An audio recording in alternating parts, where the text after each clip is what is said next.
Thank you so much, everyone, for coming out to Darien Library tonight as we continue our adult summer reading program for 2012. We have a very special event planned for you tonight. My name is Erin Shea, and I'm the head of adult programming here at the library. And I'd like to briefly mention that programs here are made possible by our annual Friends of the Library campaign, so thank you for your continued support to make our programs and collections available to the community. Tonight's guest is the founding editor of Dinner, a Love Story, a blog that she started in March 2009.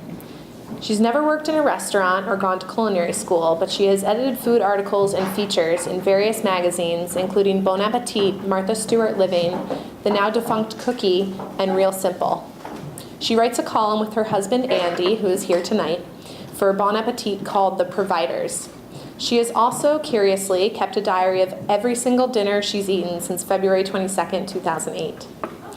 And while perusing her blog, I was trying to just think of a good way to describe her book, Dinner, a Love Story, because it gives like really wonderful laid-back advice for providing dinner for your family.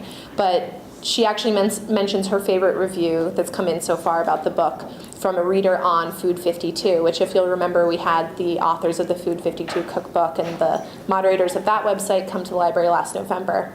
And this gentleman named Nicholas Day, a contributor to the website, said, "My second child's arrival coincides with the publication of Dinner, a Love Story, the cookbook version of the blog. Her book and blog are something very rare in the genre of family dinner. They inspire neither homicidal nor suicidal impulses." So I thought that was pretty fabulous.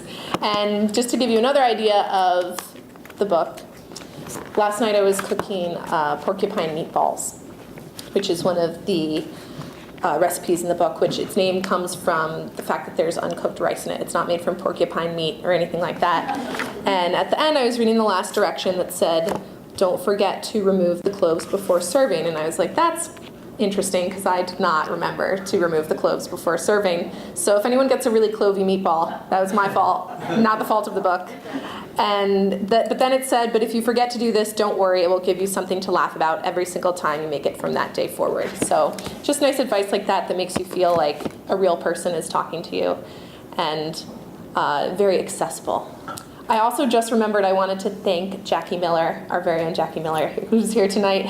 She was the reason that I actually invited tonight's guest here, because she said, "I know this great blog, she's coming out with a cookbook, she lives fairly close, and she also made the mint pea dip and the spicy Mexican chocolate freezer box cookies." So thank you very much, Jackie.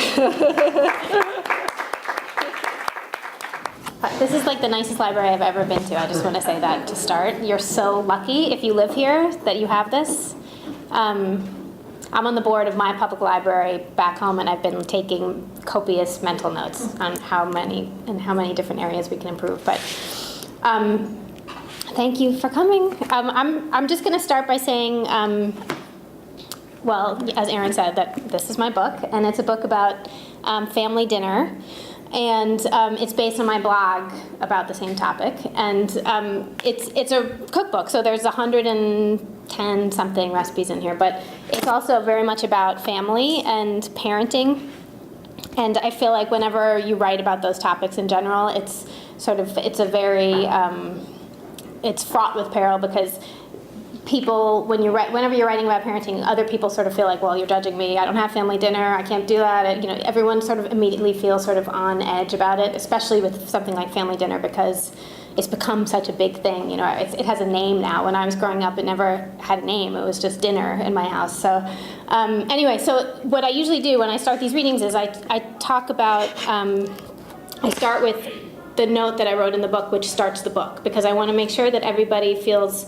I was so happy that Erin mentioned that I was accessible in that introduction, because I really want to make sure that parents, people, and parents in particular, feel unjudged when they open this book, and unjudged when I'm speaking to them about this topic, because family dinner is really hard to do, and we all have very busy lives and very busy schedules, and I don't ever want to make anyone feel bad about the fact they're not having family dinner. What I'm trying to do is not shame anyone into doing it. I want to sort of feel like I'm helping people see how much fun you can have if you do manage to kind of implement the ritual in your own house. And this is the story of our personal family dinners over the last 14 years, and it's a personal account, and it's how much satisfaction I've gotten from the ritual. And so I hope through this book that I'm going to help other people discover that too. But the note is because I'm always so paranoid about